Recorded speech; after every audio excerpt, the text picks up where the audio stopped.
Jadi evidence-based practice adalah pendekatan menuju pengambilan keputusan klinis yang mengintegrasikan temuan ilmiah dengan kepakaran klinis serta melibatkan pasien dalam mengambil keputusan.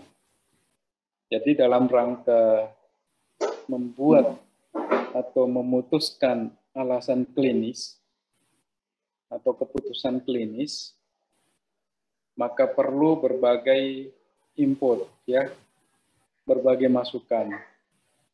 Jadi masukan-masukan itu bisa berasal dari clinical expertise, bisa juga dari pasien, kemudian bisa juga dari hasil penelitian.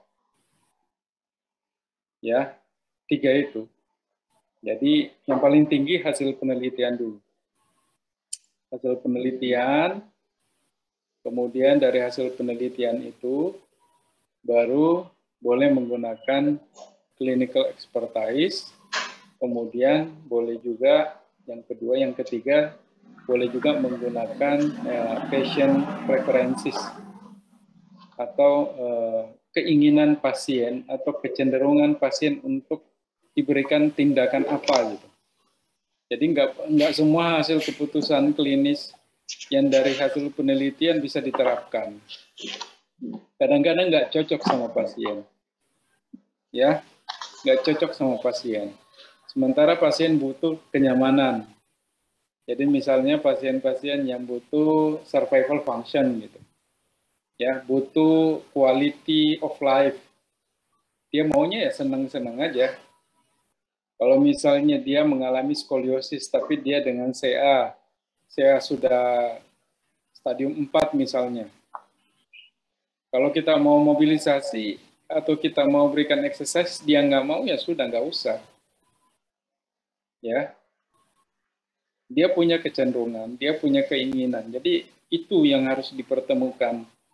Jadi kalau mau mempertemukan tiga-tiganya itu, ya hasil riset, kemudian clinical expertise, ataupun keinginan pasien, nah itu jauh lebih bagus.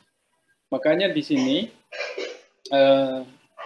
konsep pelayanan kesehatan saat ini itu dengan PCC, Patient Centered Care, ya. Jadi Patient Centered Care itu melibatkan pasien dalam mengambil keputusan. Jadi tidak semua harus berasal dari terapisnya atau fisioterapisnya. Jadi perlu ada kesepakatan. Kalau dengan pasien anak, ya kesepakatan dengan orang tuanya. Kalau anaknya bisa berkomunikasi, ya jauh lebih bagus. Ya, tapi keputusan itu berasal dari orang tua kalau itu anak. Tapi tetap kita harus bisa berkomunikasi dengan anaknya, apakah dia lebih cenderung memilih tindakan yang sesuai keinginannya atau mengikuti keinginan fisioterapisnya. Ya, itu adalah evidence-based practice.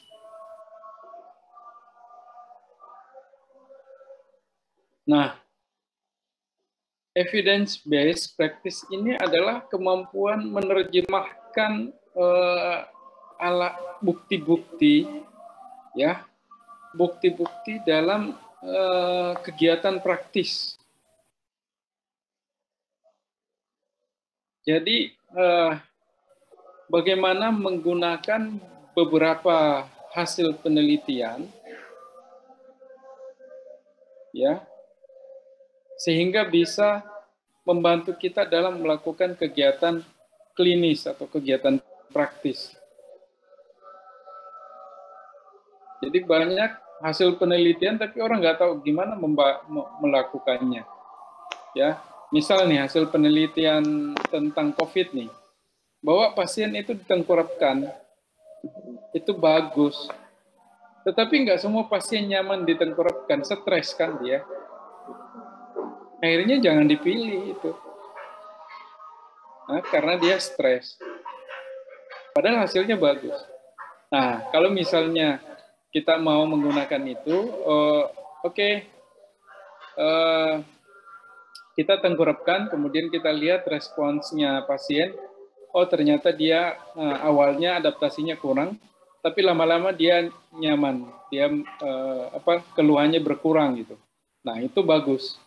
Tetapi ada juga yang begitu diterapkan itu, ternyata malah tambah stres, tambah berat pernafasannya. Ya jangan diteruskan.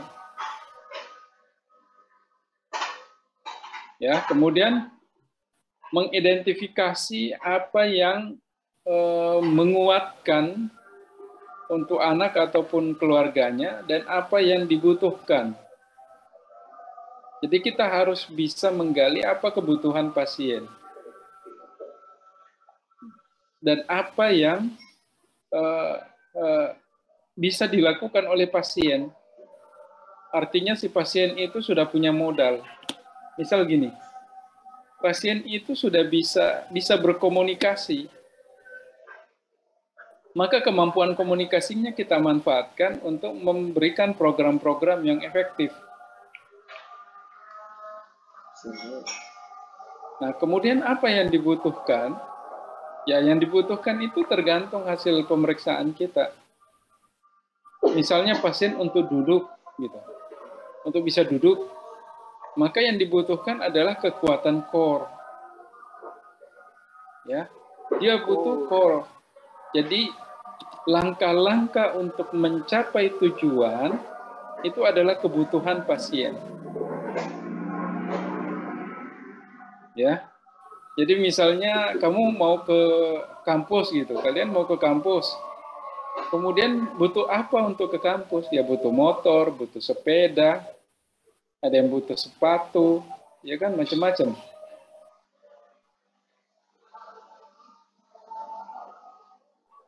Kemudian apa modal yang kalian punya? Kalian kuat jalan, ya sudah, manfaatkan kekuatan kalian.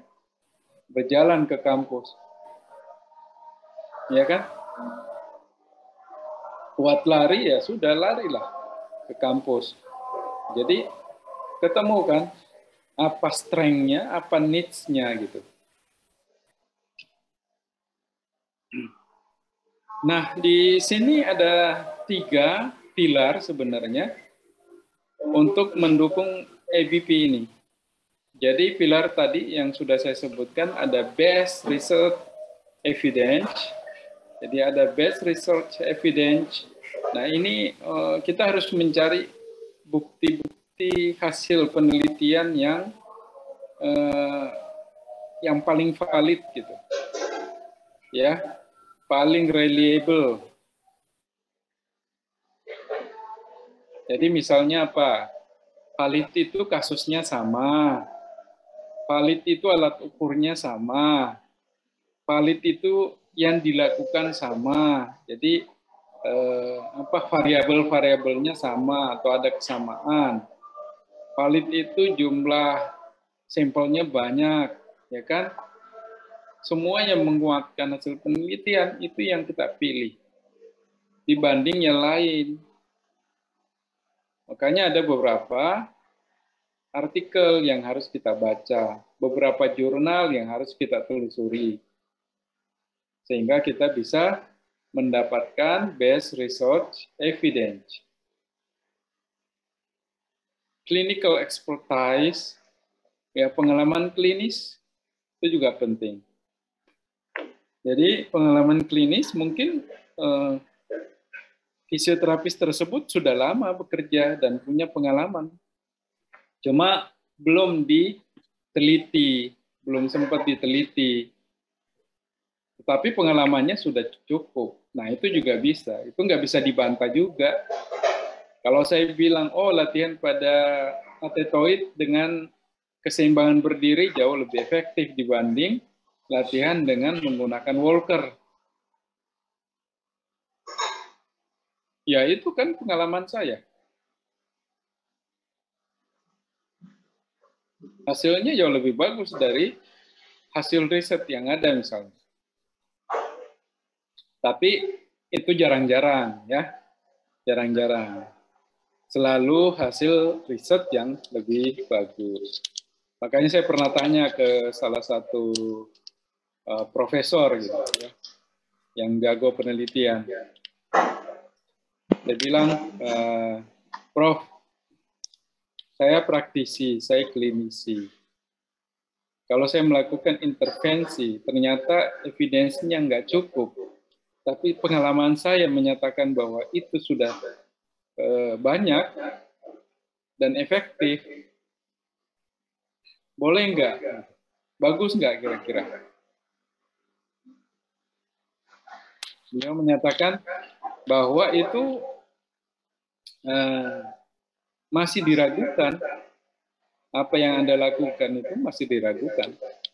Karena bukan hasil penelitian. Dan orang yang melakukan itu berdasarkan asumsi, itu adalah kesombongan. Jadi itu artinya apa? Terlalu pede dia. Mengakui bahwa pendekatan yang dilakukan itu yang terbaik. Padahal bisa jadi punya hasil penelitian yang terkini itu yang jauh lebih bagus. Karena apa? Karena banyak sampelnya, banyak responden yang mendukungnya gitu. Ya. Dan banyak yang sudah meneliti. Jadi ya dibanding satu orang yang melakukan itu hanya berdasarkan asumsi, ya lebih bagus banyak orang yang menyatakan itu benar dan itu memang sudah dilakukan penelitian. Kemudian model evidence base, ya.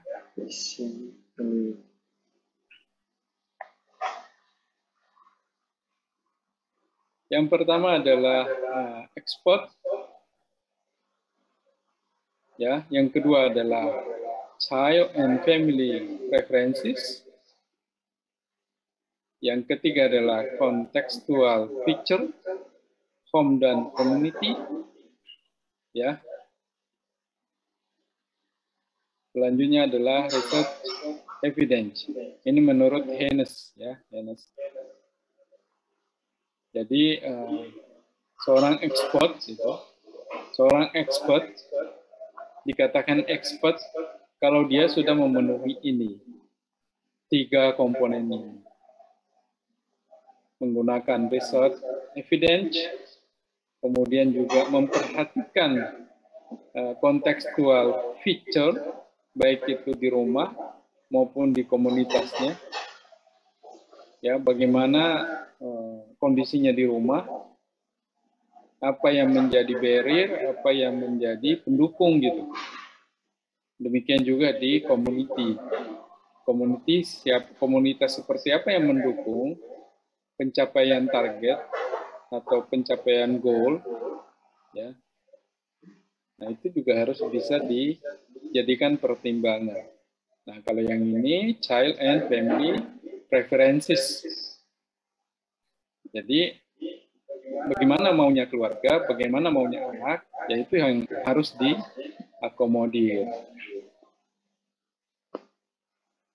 Nah, kemudian mengapa kita butuh EBP ini?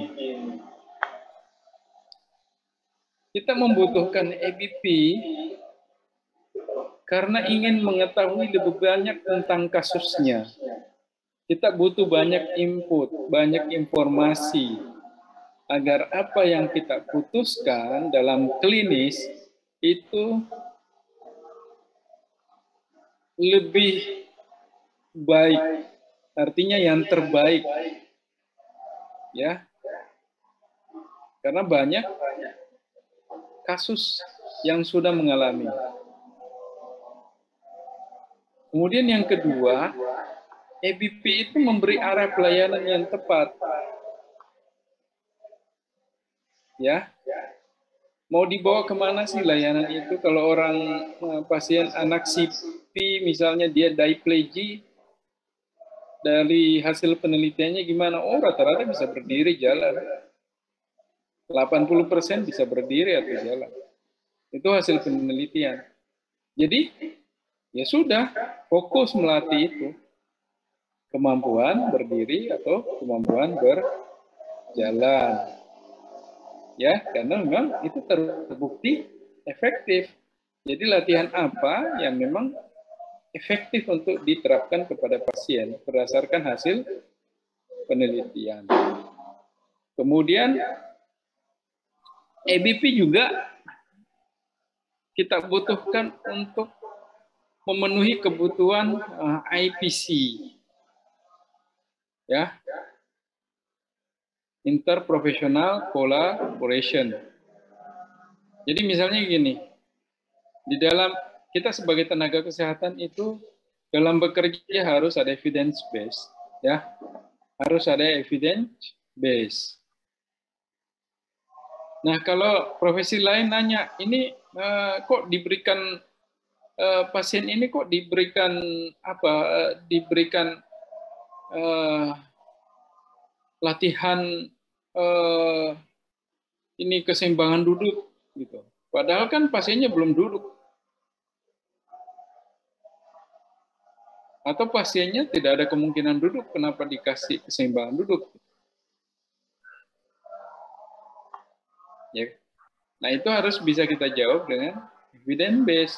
Memang dia nggak bisa duduk, tetapi dalam posisi duduk kalau kita berikan, itu akan melatih struktur yang lain. Jadi secara tidak langsung tujuannya sebenarnya adalah untuk melatih struktur yang lain. Seperti apa misalnya? Memperbaiki homeostatiknya pasien atau homeodinamik dari pasien. Atau bisa juga latihan tersebut untuk mencegah jangan sampai terjadi stiff pada spine-nya misalnya. Gitu. Itu ada evidence-nya.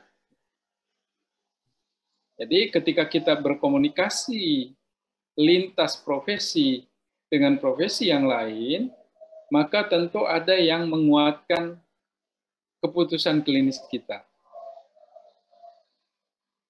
Ya. Nah, kemudian selanjutnya adalah mendukung bukti asuransi. Nah, misalnya BPJS protes, kenapa ada fisioterapi sampai 70 kali gitu untuk kasus LBP?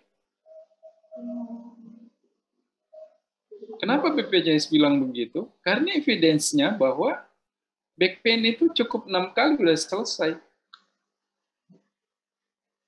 Tapi kenapa sampai 70 kali? Nah, dari sini tentu BPJS akan mempertanyakan itu.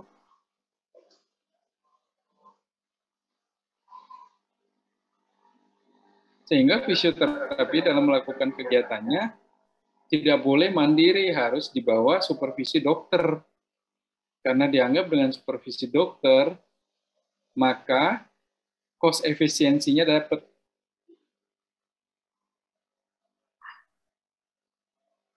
Ya, nah itu makanya dibutuhkan evidence based practice. Kemudian selanjutnya adalah memperkuat keputusan kelanjutan pelayanan. Jadi ketika kita melakukan triase pelayanan, ya, bahwa pasien harus diberhentikan sudah cukup, bahwa pasien boleh melanjutkan fisioterapi dengan tambahan modifikasi, bahwa pasien harus dirujuk ke yang lebih kompeten, yaitu karena ada dasarnya. EBP itu.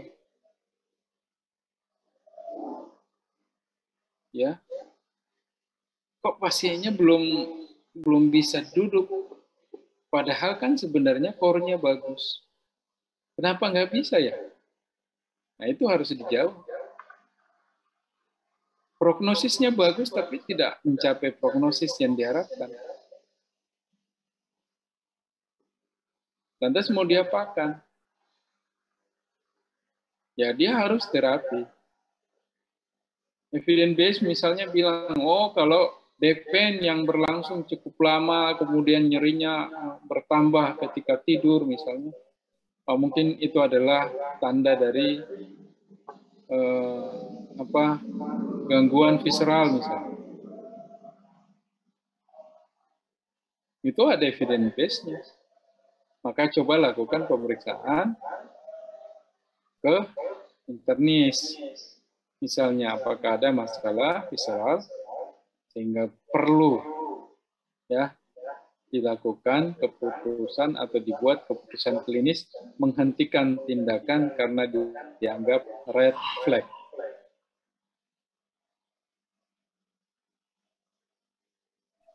Nah, 5 langkah proses EBP. Ya. 5 langkah proses EBP. Tanya. Apakah ada referensi yang mendukung keputusan klinis kita? Apakah ada yang mensupportnya? Kemudian coba kita akses sumber informasinya dari mana? Dari buku, dari jurnal, atau dari mana? Coba diakses deh. Kemudian baru lakukan pemilahan, appraisal. Ya, dipilah mana yang lebih bagus berdasarkan yang tadi saya sebutkan tadi. Respondennya sama, sampelnya sama, kasusnya sama, waktu penelitiannya hampir sama, alat ukurnya sama, dan lain-lain. Kalau yang satu lemah karena respondennya sedikit gitu, nah itu lemah. Kalau respondennya banyak ya itu bagus. Metode yang dipakai eksperimental loh, itu bagus. Ya, tinggal pilih mana yang bagus. Kemudian setelah udah tahu informasinya, maka ya coba lakukan, integrasikan hasil penelitian dalam kegiatan praktisnya. Nah, jangan lupa lakukan pemeriksaan. Pemeriksaan untuk apa? Untuk memastikan ya penyebab dari permasalahan.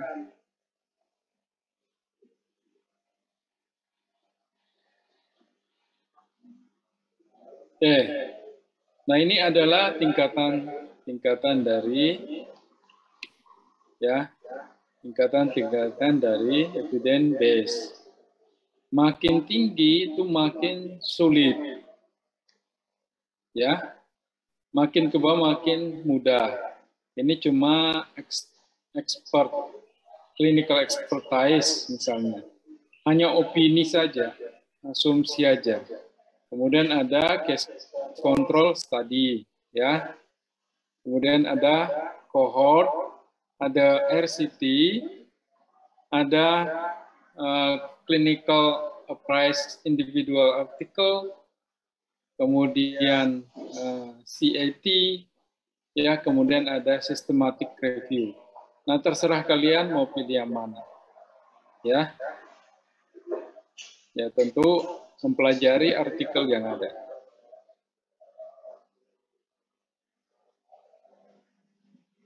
Nah, yang lumayan bagus adalah RCT misalnya, ya, random dalam memilih sampelnya, ya. Kemudian ada juga yang systematic review karena sudah melakukan review beberapa artikel. Nah, juga untuk jurnal dipilih rankingnya, ranking yang tertinggi lah yang harus kita ambil. Ya, bisa menggunakan Simago Journal and Country Rank, ya. Nah, ada juga yang menggunakan pendekatan PICO, mencari dengan pendekatan PICO, yaitu patient population atau problem itu yang kalau bisa yang sama. Intervensinya kalau bisa juga sama yang dilakukan. Comparison-nya juga harusnya bisa di-compare, bisa dibanding-bandingkan dengan produk atau hasil penelitian kita. Gitu. Ya, ini pencarian dengan PICO. Jadi patient population, problem, intervention, comparison, dan outcome.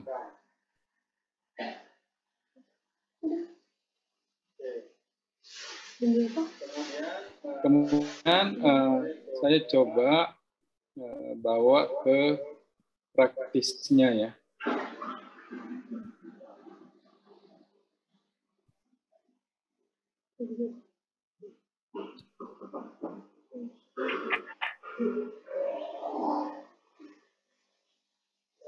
Ya, jadi ini ada evidence based practice in PT. Nah, kita akan begitu kita di klinik itu pasti ada masalah klinis yang kita dapatkan, ya. Masalah klinis fisioterapi yang kita dapatkan.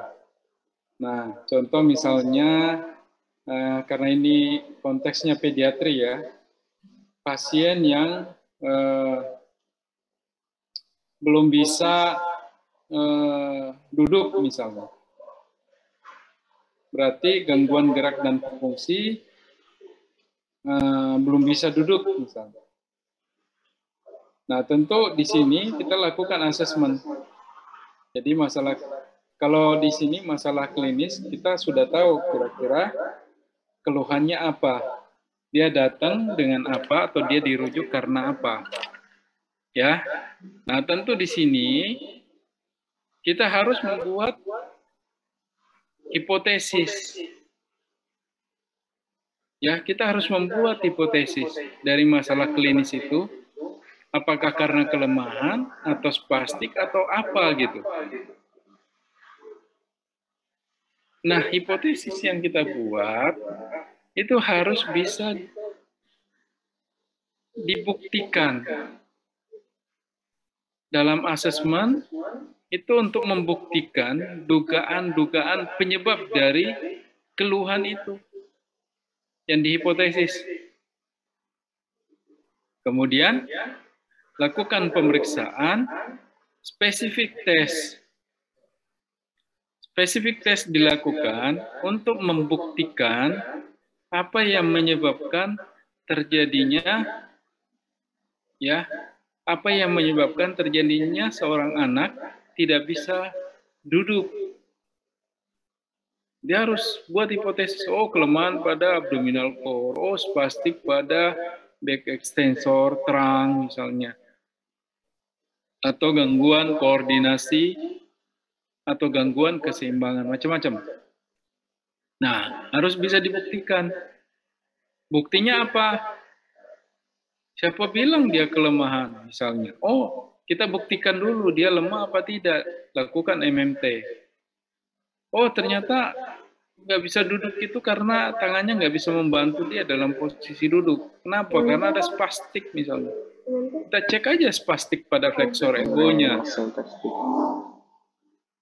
Ya kan? Nah, setelah kita melakukan spesifik tes, ya, maka dilakukan analisis. Analisis apa? Analisis kira-kira kontributor utama gangguan atau disfungsi atau disabilitas itu apa? Jadi kontributor utama gangguan aktivitas, gangguan participation, ya, itu sebenarnya siapa sih? Oh, ternyata penyebabnya adalah adanya kelemahan pada abdominal core, flexor, trunk misalnya. Ya. Oh, gitu. Kalau begitu, setelah kita udah buktikan, udah pasti, setelah kita analisis, maka baru kita membuat diagnosis dan prognosis. Membuat diagnosis itu caranya gimana?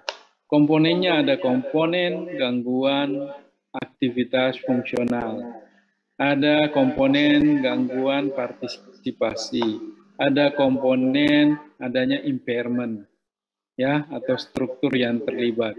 Baru et causanya adalah ICD. Ya.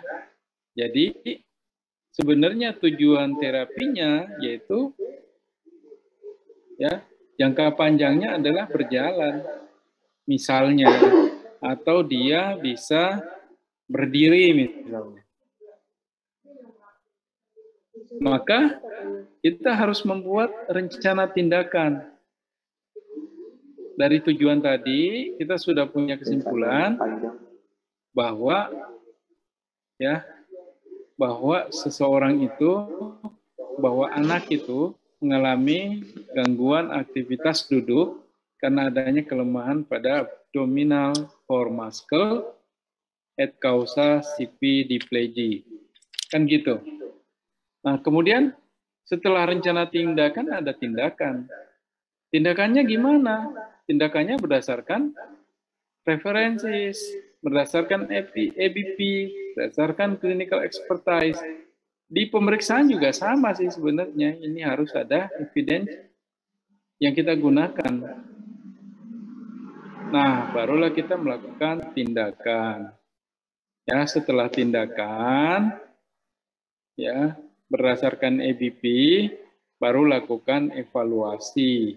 Evaluasi juga kita menggunakan alat ukur yang valid gitu. Ya kan? Alat ukurnya apa? Ya tergantung apa masalah klinisnya, masalah pasien. Misal kalau dia belum bisa duduk, alat ukurnya adalah keseimbangan duduk. Ya, jadi saya harus bisa menilai bagaimana menggunakan tools. Misalnya kalau untuk duduk kita menggunakan sibat gitu. Ya, alat ukurnya. Dari situ dia pegangan, dia lepas pegangan, kadang pegangan gitu. Nah, itu bisa menjadi atensi kita. Ya. Kemudian ini evaluasi kemampuan fungsional. Jadi alat ukurnya adalah functional assessment tools.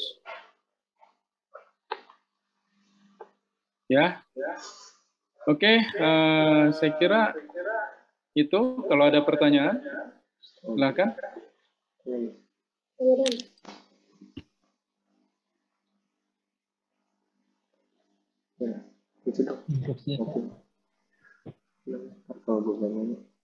Izin bertanya. Ya, silakan.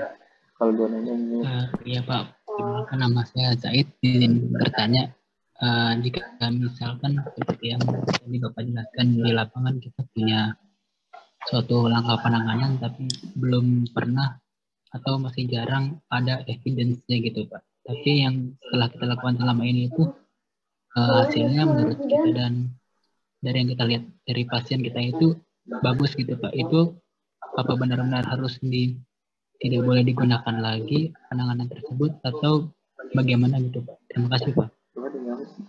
Ya, itu yang saya bilang tadi. Itu berarti melakukan intervensi berdasarkan asumsi, ya kan? Sombong. Nah, itu evidence base yang lemah sebenarnya. Makanya evidence base yang lemah sedapat mungkin jangan digunakan. Ya. Kecuali tidak ada evidence yang mendukung. Tapi nggak mungkin. Ya, pasti ada evidence-nya. Kecuali kasus langka, ya. Kasus langka itu ya biasanya sulit mendapatkan evidence. Ya, jadi tetap harus cari. Makanya harus diskusi juga. Karena kalau misalnya nggak ada evidence, nanti begitu kolaborasi dengan profesional lain, kamu nggak bisa jawab. Ya, dasarmu tidak ada. Gitu. Jadi kamu hanya bisa kerja sendiri, nggak bisa kerja kolaborasi. Ya. Dan kalau kamu cuma diploma vokasi, ya diploma misalnya D3 atau D4 itu nggak punya kemandirian. Jadi harus delegasi. Jadi pekerjaan orang dilimpahkan ke kamu. Gitu ya. Kecuali kalau sudah profesi, itu harus menggunakan evidence base. Harus kolaborasi juga.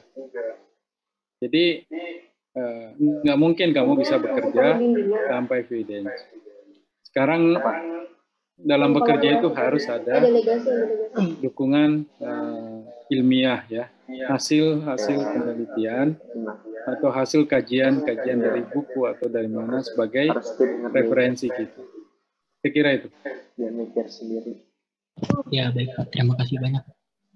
Ya. Instruksi Pak.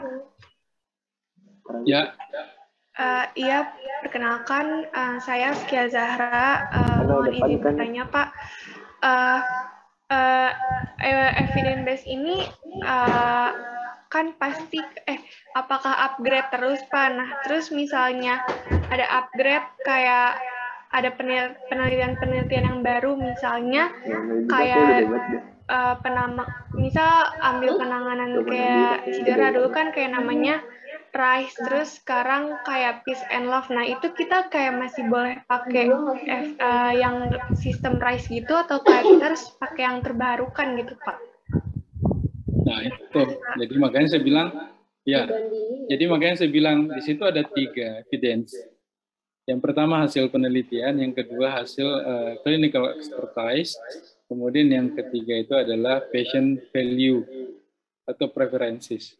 Ketika kamu belum menguasai yang terbaru, maka gunakan dulu yang lama. Ya, gunakan yang lama. Ya, langkah bagusnya kalau menguasai yang terbaru. Tetapi nggak semua hasil riset itu bisa dipakai, karena kita lihat juga efektivitasnya pasien, kita lihat juga keinginannya pasien seperti apa. Ya, nah makanya yang harus dilakukan adalah, karena sekarang konsep layanan sekarang sudah PCC, maka kita harus melibatkan pasien. Misalnya nanti, Pak, saya mau latih begini ya, karena ternyata latihan ini lebih bagus dari hasil penelitiannya. Oh, gimana Pak? Oh ya udah, boleh, nggak apa-apa. Makanya kalau kita mau melakukan intervensi pertama kali itu harus ada informed consent, ya kan? Harus ada kesepakatan. Jadi kita harus buat informed consent. Karena standar pelayanan fisioterapi itu ada informed consent-nya. Cuma banyak yang tidak menggunakan itu. Ya. Oke, ada lagi? Ya, terima kasih Pak. Yuk.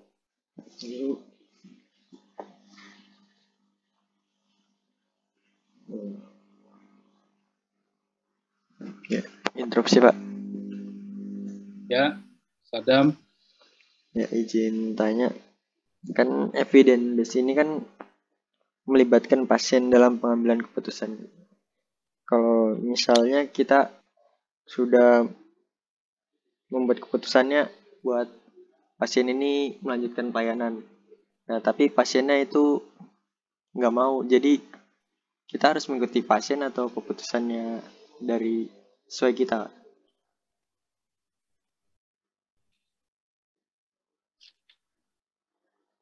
Coba diulang, lebih jelas lagi. Ya, jadi kan evidence base ini kan melibatkan pasien dalam pengambilan keputusan ini ya. Jadi misalnya kalau kita sudah memutuskan pasien ini untuk melanjutkan pelayanan, tapi pasien ini tidak mau untuk melanjutkannya. Jadi kita harus mengikuti pasiennya saja atau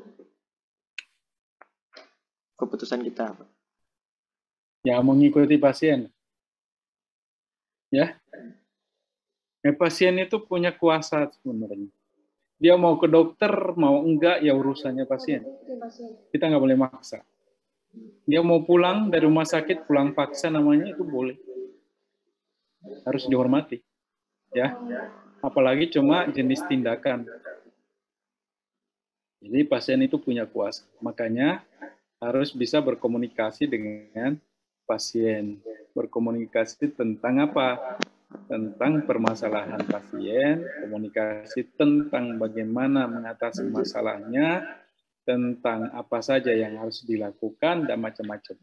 Ya, makanya itu harus ada informed consent, karena di situ ada kesepakatan. Jadi melakukan tindakan klinis itu sama dengan melakukan penelitian sebenarnya. Saya melakukan intervensi kepada pasien itu udah beberapa kajian gitu yang saya pakai itu hasil penelitian. Dan saya teliti perkembangannya. Oh, perkembangannya bagus nih, saya lakukan ini, oh hasilnya bagus. Enggak saya lakukan ternyata kurang, nggak ada progresnya gitu. Ya, saya lakukan A, memang evidence-nya ada, ternyata nggak efektif. Saya lakukan B, evidence-nya juga ada, lebih bagus, saya pilih yang lebih bagus. Ya, gitu. Jadi pasien punya kuasa. Makanya kita harus libatkan pasien. Oke, ada lagi? Terima kasih, Pak. Ya.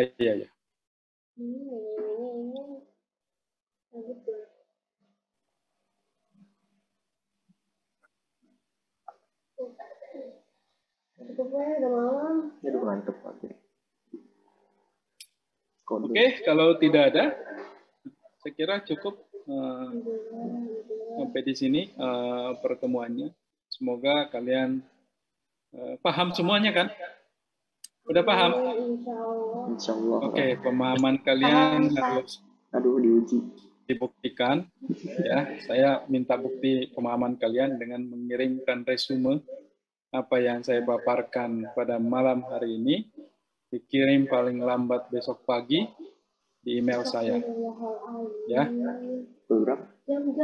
Jangan asal-asalan jawabnya, nanti dikembalikan. Oke, saya kira itu. Sekian. Assalamualaikum warahmatullahi wabarakatuh. Waalaikumsalam warahmatullahi wabarakatuh. Terima kasih, Bapak. Terima kasih, Pak. Interupsi, Pak. Apalagi interupsinya? Ya, Pak, mohon izin bertanya untuk jamnya paginya jam berapa ya, Pak? Kamu bertanya melulu. Nggak usah bertanya, pokoknya pagi aja. Mau pagi yang jam 4.